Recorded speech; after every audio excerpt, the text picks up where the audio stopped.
the things in the world, of all the things that a human being can do, why yoga?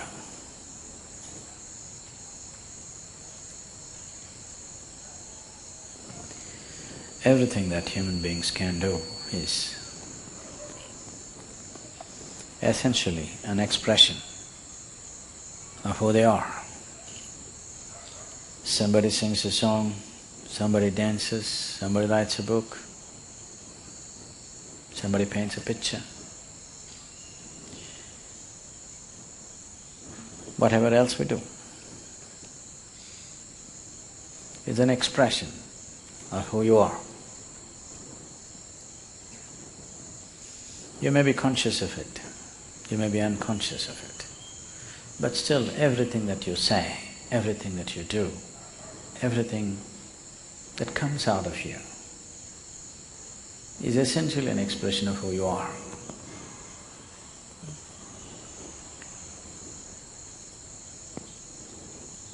So yoga, in that way, is diametrically opposite to this, because it's not an expression of who you are. It's about determining as to who you are. It's about determining as to what you want to be.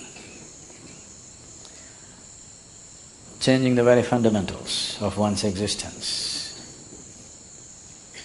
Today there is substantial medical and scientific evidence to show that the very fundamentals of the activity of your brain, your chemistry, even your genetic content can be changed by practicing different systems of yoga.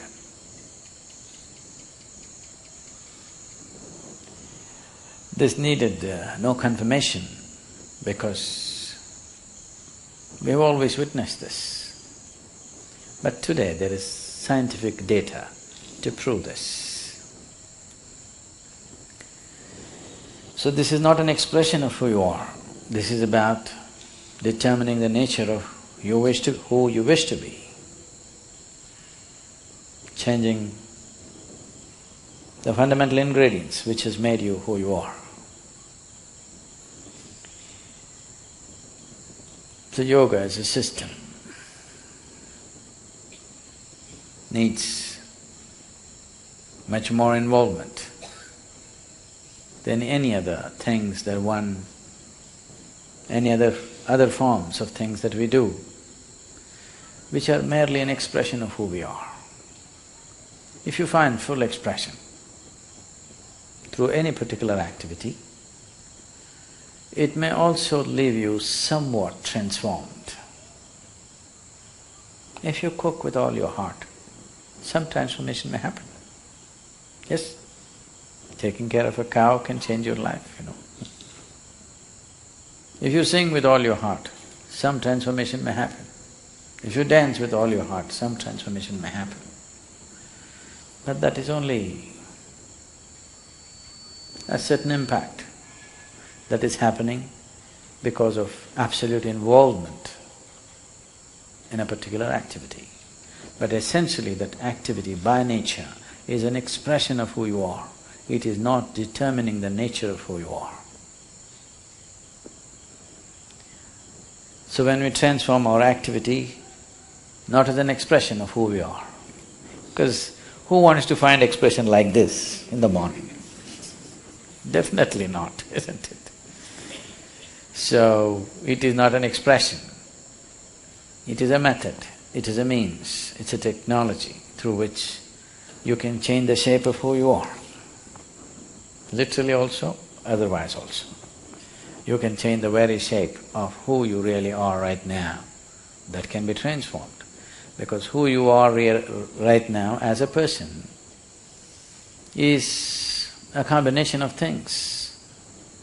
Genetic material, before that, the karmic substance that you carry. Because of that, you chose a certain womb, so the genetic material. And since the moment you were born, whatever kind of impressions that have gone into you, in the form of variety of experiences, situations, thoughts, emotions, relationships, associations, whatever else you have imbibed. All these things make you a certain kind of person. When you say, I am a certain kind of person, what you're saying is, I have this kind of compulsions. When you say, I am this kind of person, what you're saying is, this is the kind of compulsions that I identify myself with, so I am this kind of a person. People, it's a very Western thing, but it's very much there in India today, because a lot of Indians are far more Western than West. If you go all the way west, you come back to India. So they are much more Western than Westerners are today. So people say, I'm a morning person, I'm an evening person. So what they mean is, morning, I cannot wake up in the morning. That means I'm an evening person. I can't stay awake in the evening, so I'm a morning person. Not only that, people… it's going far, some are BlackBerry people, some are Apple people. World is getting divided in so many ways. They're not just instruments that you use and keep it down, you get identified with it. So there are chapati people, there are rice people, there are dosa people, there are idli people, all kinds. So, what kind you are is essentially a certain type of compulsions. So you set yourself into the process of yoga because you don't want to be this kind or that kind. That you will be the kind that you're required to be in a particular moment. If it's morning, you're a morning person. If it's evening, you're an evening person. If you're not required to be a person, you're not a person. That is, you become flexible. This flexibility, we start working with your body to start with. Afterwards, it should come to every aspect of your life. Your physical structure, your psychological structure, your emotional structure, your karmic structure, everything should become flexible, that it can be whatever it is required to be. It is not stuck being this way or that way. So yoga as a process, yoga as a method, yoga as a technology, yoga as a science is essentially to break the limitations of a certain concretization that happens, which we call as personality. To evolve from being a person to a presence. If you're a person, that means you have made a shell out of yourself. You formed a shell. Within that shell only you can operate. If you break this shell, you will no more be a person, but simply a presence. As life is, as God is, just a presence. If it can be encased in a shell, it becomes a person. So yoga means slowly you're working on making the shell thinner and thinner, more and more porous, that one day you can exist without a shell.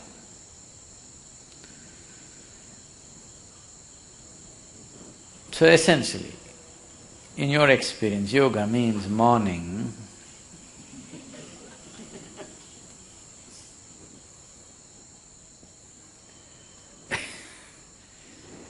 Why the sadhana?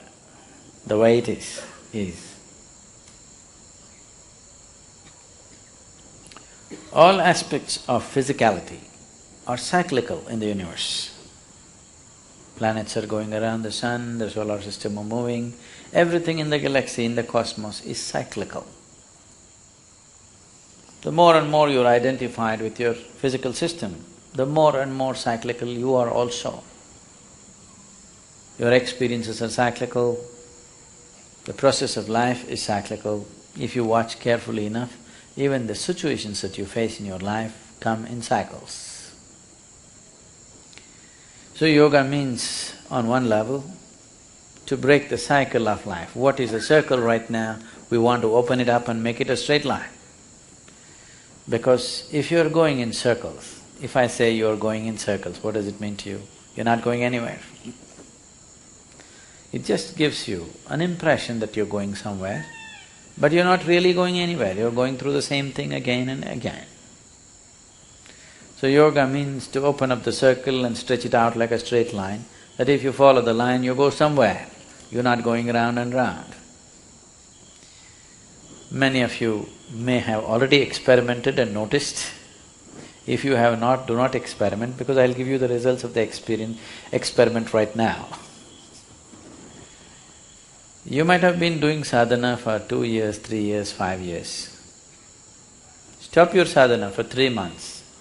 Suddenly you will see so many compulsions that you never imagined were a part of you, which were long time gone. Suddenly they will all become a part of you. But those who are doing their sadhana properly, they eat in the morning, they don't think of food till evening. It doesn't occur, because it's no more a compulsion. You eat, it's consciously you eat, otherwise no. You stop your sadhana for 3 months and see, your hands will just grab just about anything and put it in the mouth. These compulsions will suddenly come back if you just break the sadhana, because nature is not going to release you so simply. You have to work at it and work at it and work at it. Otherwise, you must be happy doing the circle. A circle also can be described as a circus. If you become conscious, the whole thing looks like a circus. If you are not conscious, you can only see 3 feet in front of you, then it's all real. If you can see the whole circle of your life, suddenly it becomes like a circus. Once you realize it's a circus, you don't want to go through the circus again and again. Only if your vision is too limited, you can see only 3 feet in front of you, everything is real for you.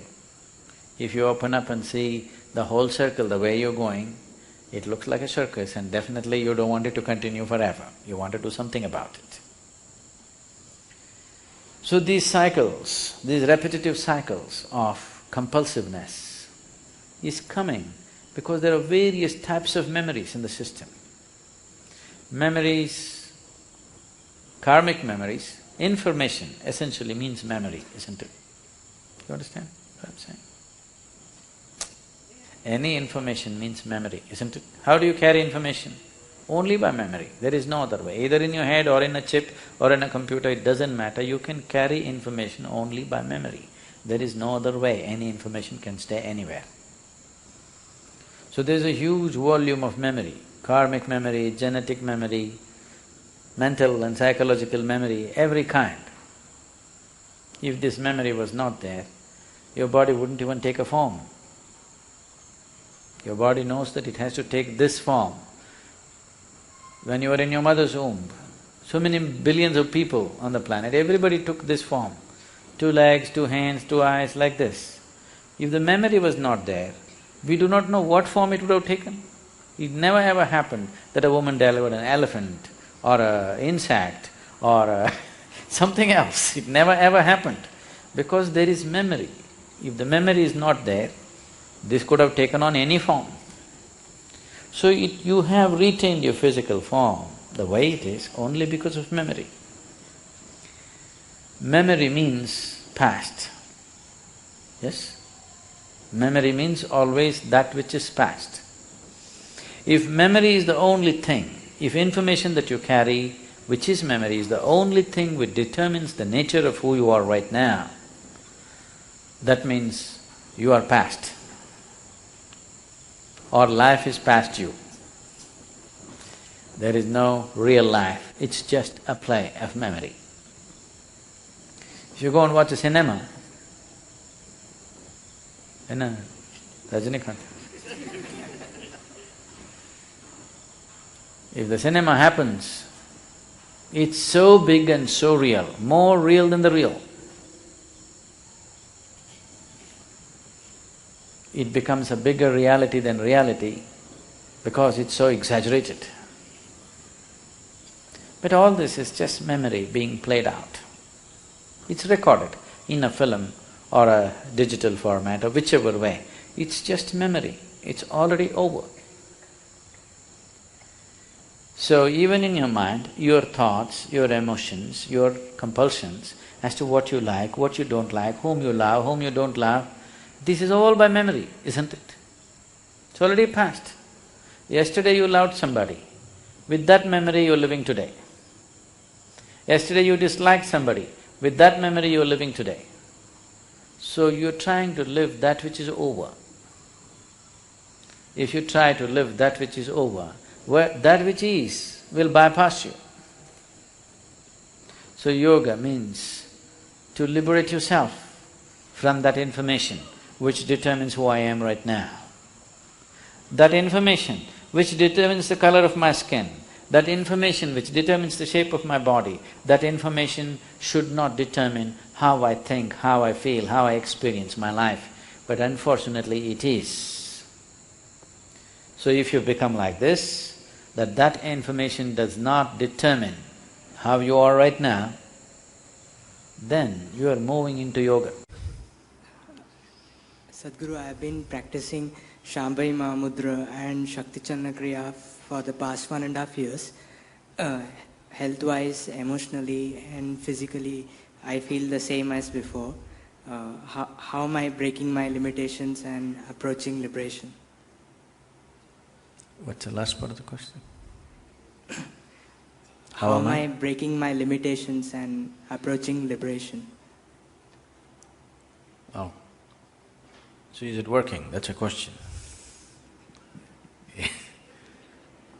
Let's be straight about it. Every day I'm doing so much. Physically, mentally, emotionally I'm the same. So is the damn thing working?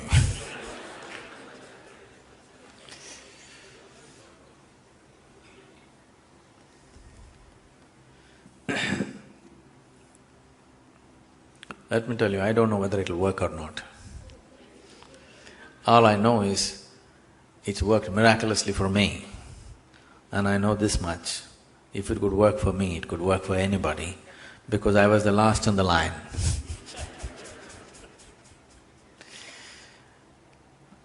I was one person who was definitely not oriented towards any spiritual process. Skeptic, wanting to see that it doesn't work. I would have loved to prove it doesn't work, but it worked miraculously. So, you're standing in the dark, I can't even see you. Come into light, tamasoma jyotirgamaya.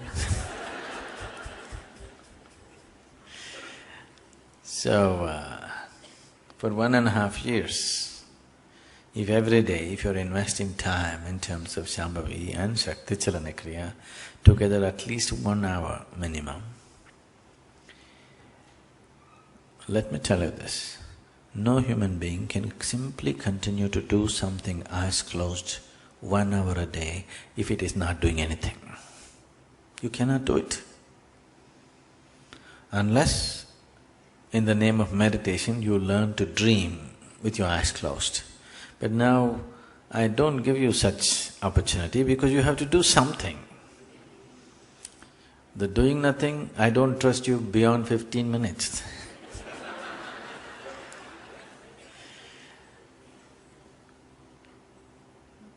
Am I right or not? If I say close your eyes and simply meditate, think of Shiva, 2 minutes, 3 minutes, 4 minutes, if you're a great devotee, 7 minutes, Shiva will be there. After that, who knows who will be running through your mind? Is it the reality with you or no? Huh? Is it the reality or not? That's the reality. That's why we give you something intricate to do, you have to be counting 1 to 21. Something to do, to keep all the tracks of the mind and body engaged so that something else can happen. So if you have to do this every day for 1 hour, definitely something is happening. Otherwise you cannot sit there. What is happening? Suppose I plant a mango tree, mango seed rather. 6 o'clock, I planted a mango seed. 6:20, still no mangoes.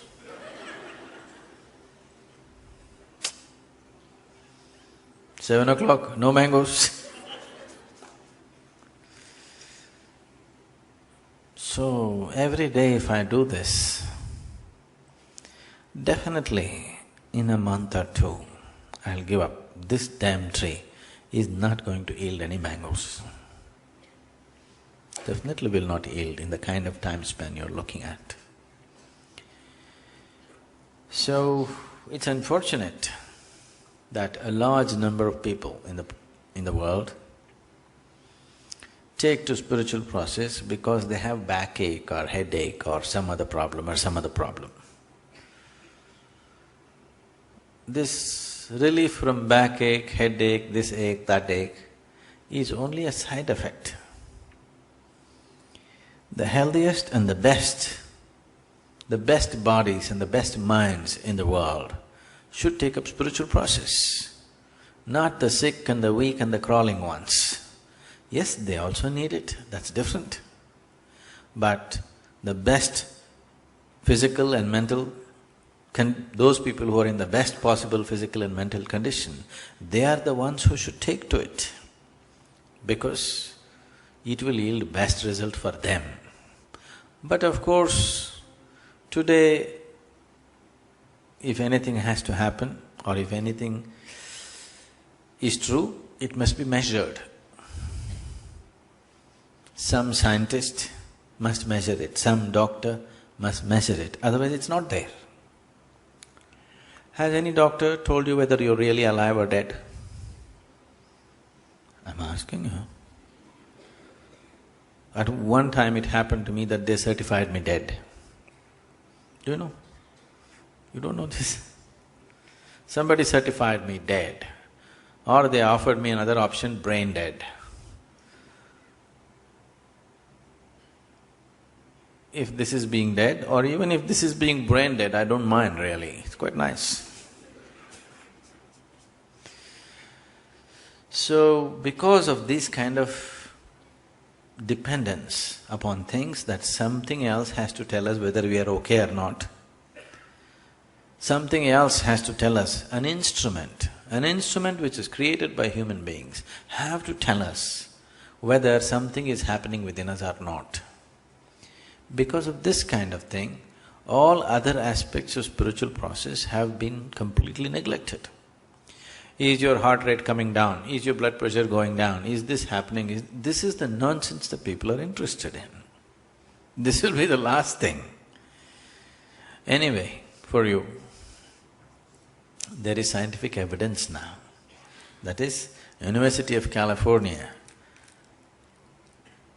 the research team in that, the neurological team, they came and conducted extensive experiments with various meditators in America, and now they are saying they have recorded that anybody who practices Isha Yoga for more than 3 months, your neuronal regeneration in the brain is 247% more than average.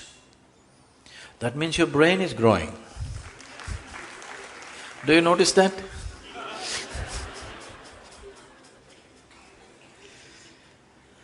%240% growth is happening.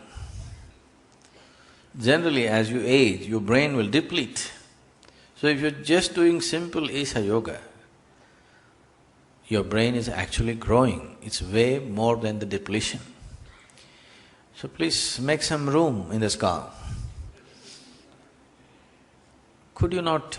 sorry, not you… have you not thought many times in your life, in your home, in your office, wherever you work, wherever you live, have you not thought if these people had little more sense, oh my God? Have you not thought? Huh? So you must share Isha Yoga with them. Because people around you, if they practice, their brain will grow. You could do with little more sensible people, isn't it? People are always talking about the world should become loving, the world should become peaceful. These are all boring things. If there was little more sense in the world, we would live better. Yes or no? Genuinely tell me, if people are drooling over you with their love, it'll become tedious. Yes or no? And people around you are all peaceful.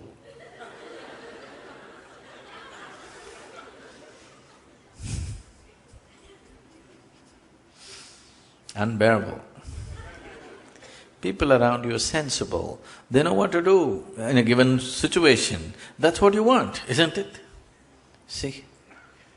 Do people around you find you little more sensible after you started Isha Yoga?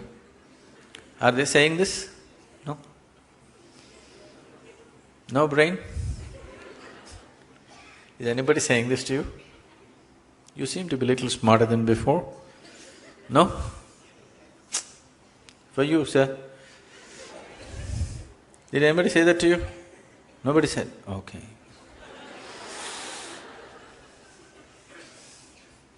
Then we have to put you on a brainometer. So, I want you to know one thing. Maybe I don't mind wasting your life. But do I look like somebody who'll waste my life doing something that does not work?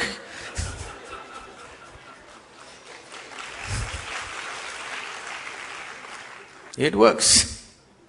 How? In a million different ways it works. Just see how wonderfully it's worked. You can stand up among so many people and say, "Nothing is happening to me." You wouldn't say that before.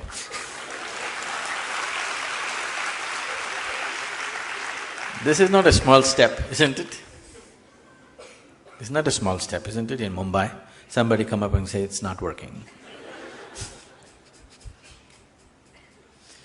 So it'll be working in many ways, in more ways than you can understand.